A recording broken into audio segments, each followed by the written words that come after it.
Hola para todos. Yo voy a hablar del concepto de derecho de integración, sus fuentes, características y algunas distinciones. Comenzaré dando el concepto, ¿sí?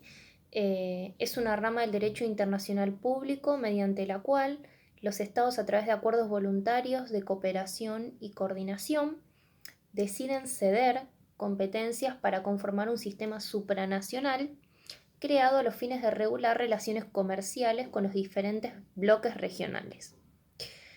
Es un acuerdo de solidaridad y de cooperación que tiene como principal finalidad potenciar los recursos de los estados y hacerlos fuertes ante terceros. Como fuente, el derecho de la integración comparte las del derecho internacional público, ¿sí? Como ya las conocemos, son los tratados, la costumbre internacional, los principios generales del derecho, la jurisprudencia internacional y la doctrina, ¿sí?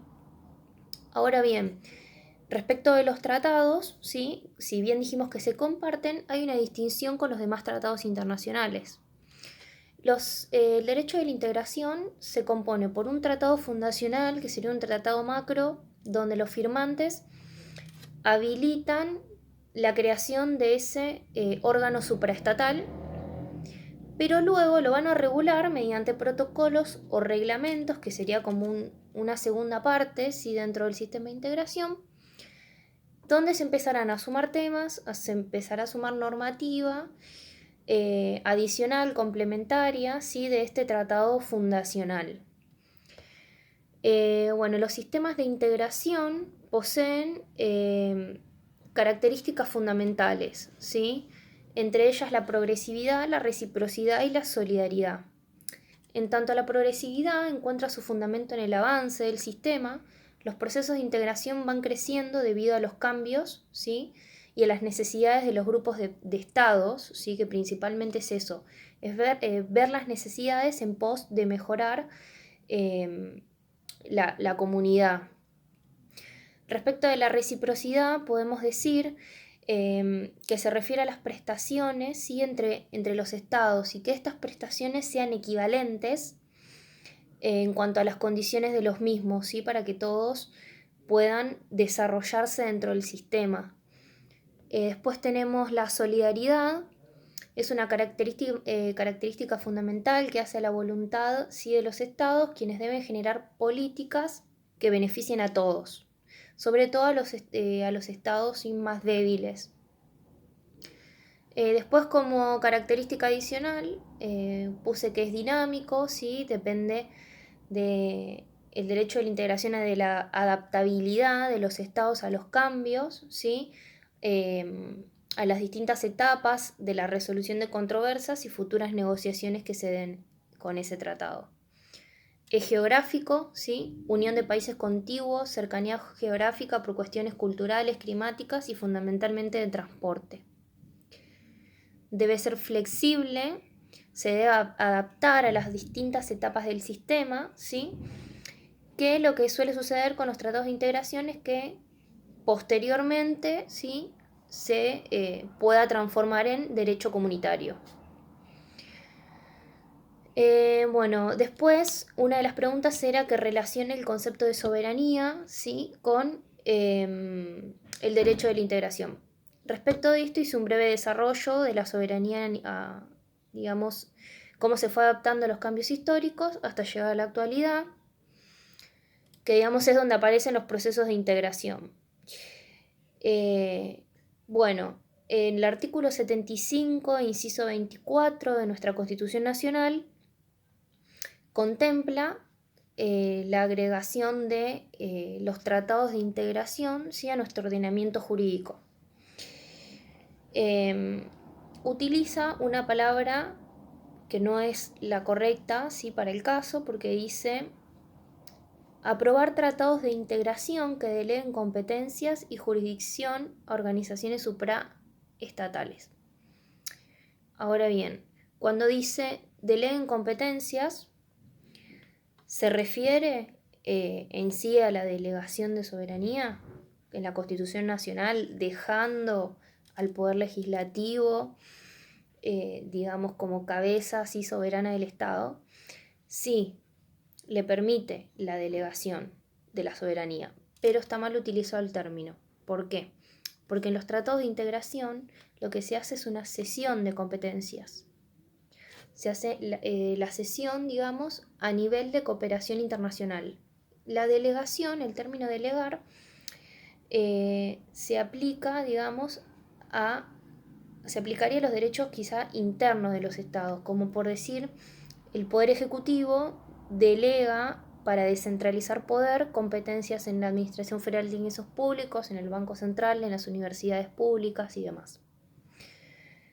Otro término que me gustó aclarar, me pareció útil, es que cuando se habla de proceso de integración, se habla de la atribución de competencias. Término también mal utilizado, porque si dijimos que cesión era cooperación, delegación era para abajo, atribuciones para arriba, y habla de la subordinación, que tiene más que ver con el derecho comunitario que con el derecho de la integración.